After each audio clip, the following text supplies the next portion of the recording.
Hello everyone and welcome back to another video, and today we're taking a look at this Palette GTX 1060.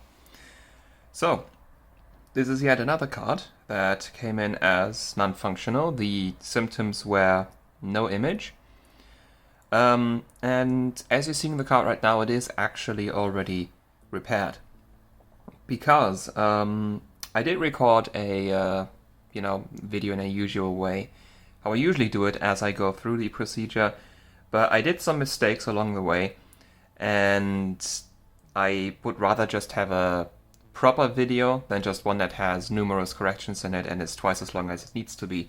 Sadly, that means we lose the footage as I'm going through it, but there's not that much you're missing out here on. So, this is a Palette GTX 1060, which means that it is using a Palette/GameWatt PCB, which is always nice because it has fuses on the inputs. I think Palette and GameWatt PCBs are probably one of the easiest to repair, especially when it comes to short circuits, because they have these fuses. So you're basically guaranteed to never have any major burns or damages to the PCB from short circuits, which is a bonus. And we did actually have a short circuit on this card. So when I got the card in, I was expecting to see... So yeah, what I was expecting was a dead fuse and a dead high-side MOSFET in the V-Core VRM, because it's only a 3-phase. Like, it's fine for a 1060, but it's definitely not the highest phase count you can see on a 1060. So I was kind of thinking, probably dead high-side MOSFET. That was actually not the case. So when I got the card, both the fuses were still okay. Which is, I was not expecting that. I was expecting to see just a very obvious short circuit. But as it turns out, that our actual short circuit on the card would be slightly less obvious, because these two fuses did not blow, something else did. So it took me a little while to measure around the card. I turned the card on once to measure the output voltages, and I discovered that nothing was running. I only got 12 volts and 3.3 volts from outside the card, but nothing on the card itself was running.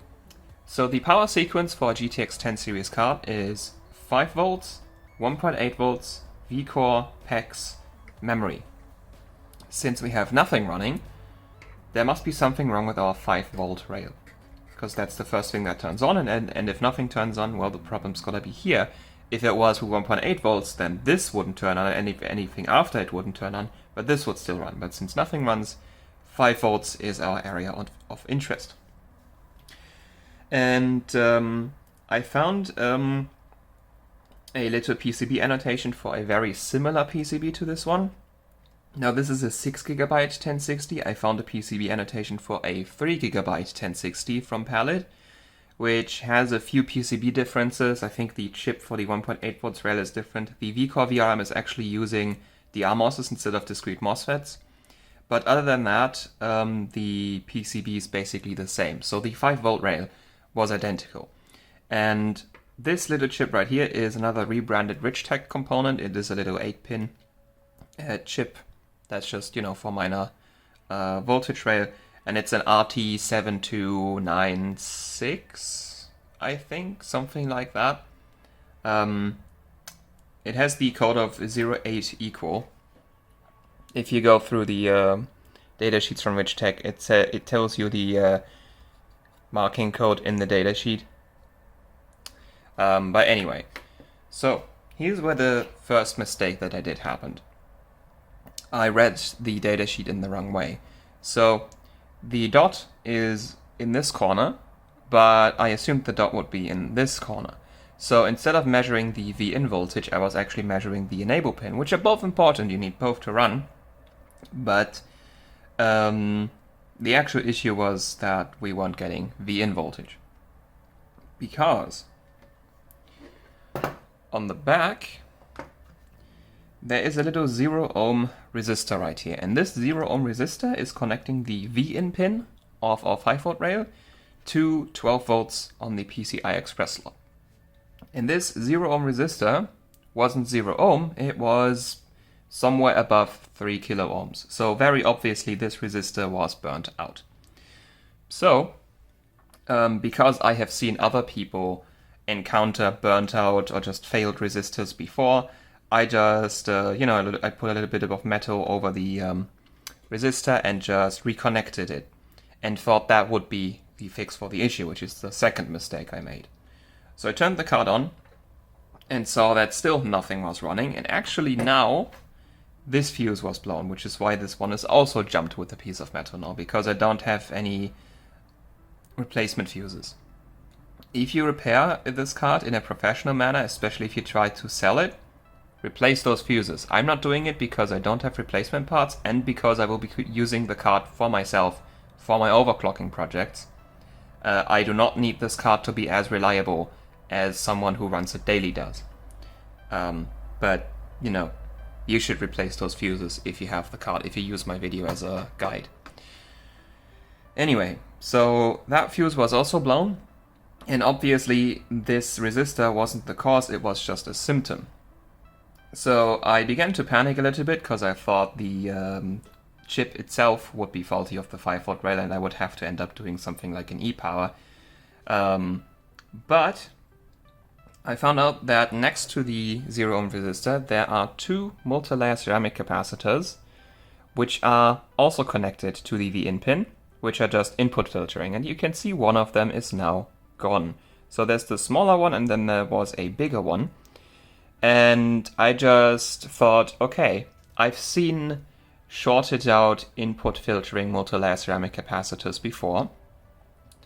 So before I pull the 5-volt chip itself, I'm just going to pull these capacitors because I have seen this before. I had a GTX 680 where there was a multi-layer ceramic capacitor that was shorted out on the memory rail, and that one also actually blew out a fuse.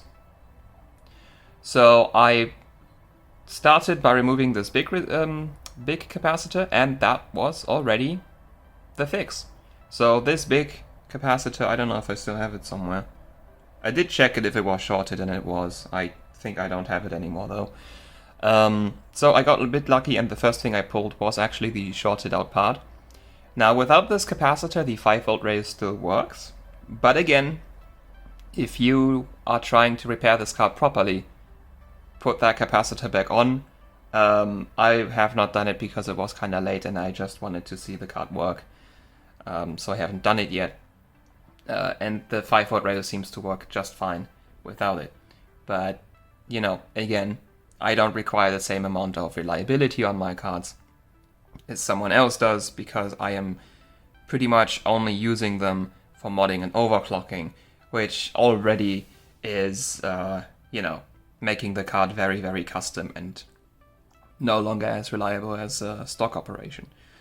So, yeah.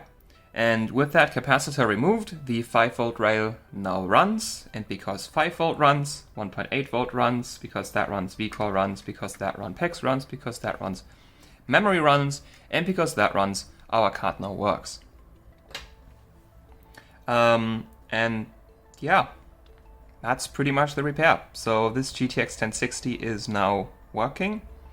There is one last thing that I have to mention. If you have this card, you will notice that there is a 16-volt input filtering capacitor right here. I no longer have this capacitor because I removed it. So this capacitor that was right here was bulging rather heavily, and it didn't have anything to do with the actual failure on the card. The capacitor was just bulging quite a lot, and when a capacitor is bulging, it just kind of indicates that it's probably close to either just not working anymore or potentially also failing in a short circuit. I don't think these CAN types usually fail as a short circuit, but they could. And so because I wanted to get out of the way of future problems, I just removed it. So this is why this is gone. Again, the card works fine without it, but if you're trying to repair this card professionally, you should replace everything you take off the card. So yeah. So that's a repair for this GTX 1060. First time I repair a 10 series card. I sadly wasn't able to save the 1080 Ti I had a while back because that one actually had a dead core after the memory VRM failed on that card. But this one was a very nice, easy fix. Like, this is what I want to have when fixing things. Just like, no major components need to be ordered from overseas, no major soldering needs to be done. Like, just like, you know, I blew an extra fuse than was necessary, but all in all, there was just a shorted capacitor that I had to remove, 1 liter resistor I had to bridge, and everything else was just kind of my own fault. So, a nice repair. And now I have a GTX 1060 that I can use for overclocking and modding. I had a 1070 for quite a while, but since I actually use that card for when friends come visit or I go visit other people and need to bring a GPU, I never quite did a lot of modding on that card, but this card can now be my dedicated Pascal-based modding card. So I'm gonna learn how Pascal works with modding. So that's cool. So you're going to see this card again at some point. And until then, that's it for the video. I hope you enjoyed, I hope you learned something, and until next time, goodbye.